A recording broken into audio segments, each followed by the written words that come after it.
So what's going on guys, Kids here and welcome back to a brand new video. For today I will show you the best Esiemo build in the first Descendant. So in this build guide I will show you what weapons and modules you want to get.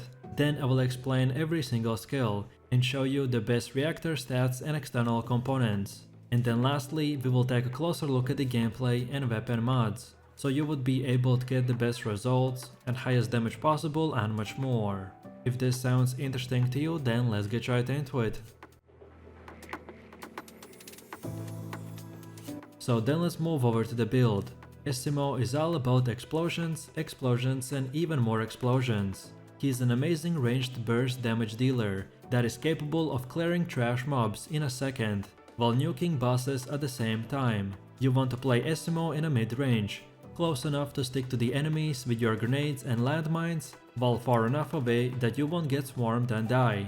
The key is maneuvering through the battlefield, either way by laying traps for the enemies to walk through or bursting out large held targets. The most important part of dealing massive damage is stacking grenades onto a single target. You must stick grenades on a target by throwing them or placing mines for enemies to trigger and have a bunch of grenades attached.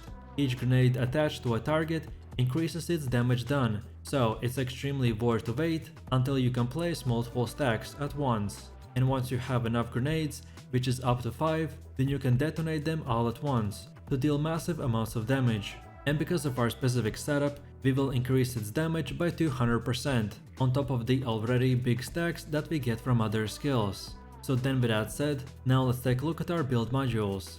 And like per usual, I will show you two setups. So the first build will be for leveling, so from 1 to 30, and then the endgame build, which is from level 30 and beyond. So first of all, for the leveling build, I recommend to use the cluster grenade, which is a transcendent mod, that when you detonate an attached grenade, it creates additional explosions. Then skill range mastery, that improves the range of your skills. Then increased shield, that increases your max shields. Then fire specialist, which increases the skill power of your fire skills. Then skill expansion, that increases the effect range of your skills. Then focus on fire, that improves the skill power of your fire skills and slightly reduces the skill cooldowns.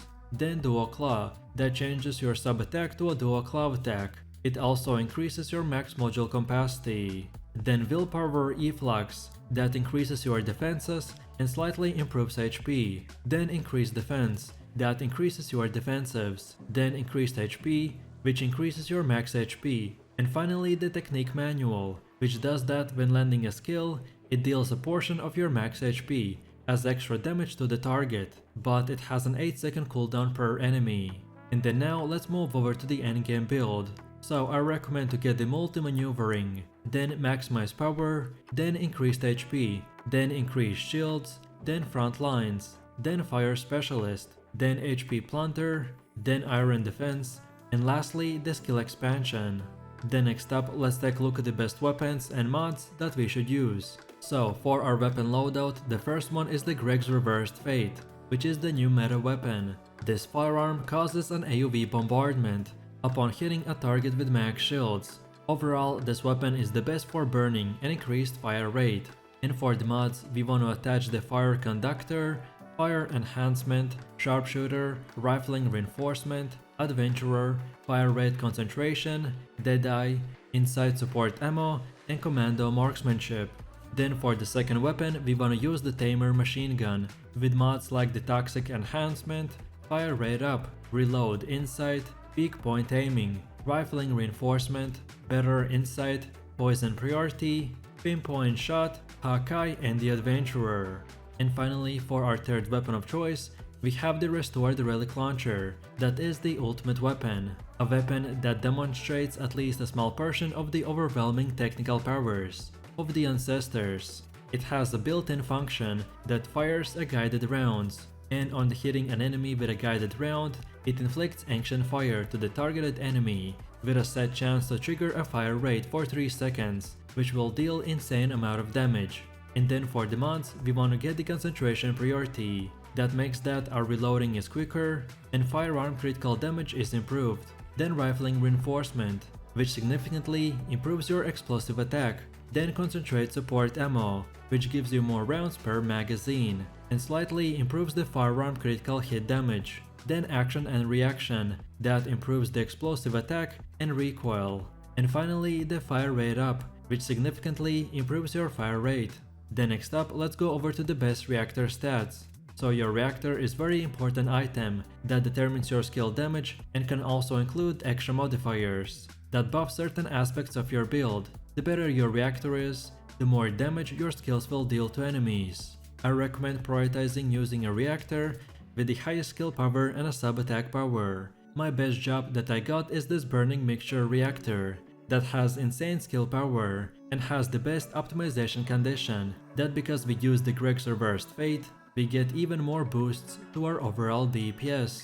And then second of all, we have the external components. They're even more of an RNG, at least until you've played the game for long enough to find basically every single possible combination with a good stat roll. For our build specifically, I recommend to get the components with max shields, max HP, shield recovery in combat or defenses, as our build needs all of these stats, so you can stack them all together, or just use whatever best job you got. And finally, let's take a look at our skills. The first passive skill is called the Advantageous Habit, that drops a grenade on the ground when our shield is completely depleted.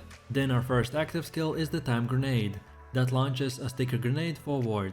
The grenade attaches to an enemy or a terrain on the contact. Then the second one is Blast, which instantly detonates an attached grenade. Its damage increases with the number of attached grenades. Then next up we have the Guided Landmine, that places a guided landmine at your current location. Once placed, the guided landmine will fly to an enemy with its detection range and attach to it. And finally, we have the Arch Explosion that starts moving forwards fast. On collision with an enemy while charging it, it will inflict knockback. When the movement ends, it deals damage to nearby enemies and removes buffs from them. After the skill ends, Esiemo enters the Madness state. Arch Explosion is one of the most powerful ultimate skills in the game. The only downside to this is that it has a long cooldown, therefore you only want to use it if absolutely needed. After the skill ends, you get Madness for 10 plus seconds, which will increase your firearm 80k by a lot, so make it count. Let's quickly go over a few tips and tricks. Without mobility skills, healing, shields or tankiness skills, Esiemo can be quite squishy. However, he does have the advantage of his skills being mostly ranged, keeping him at a safe distance. You want to play cover and feel free to retreat to safety to recharge your shields should you take too much damage. Also, your grapple can be a great tool to allow you to get into mob of enemies, place grenades and then retreat to safety before detonating them.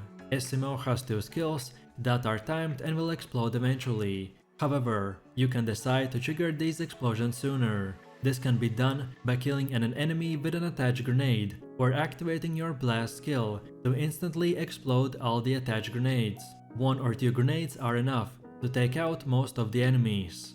Tankier enemies might need several, with bosses needing multiple maximum grenade stacks to take out.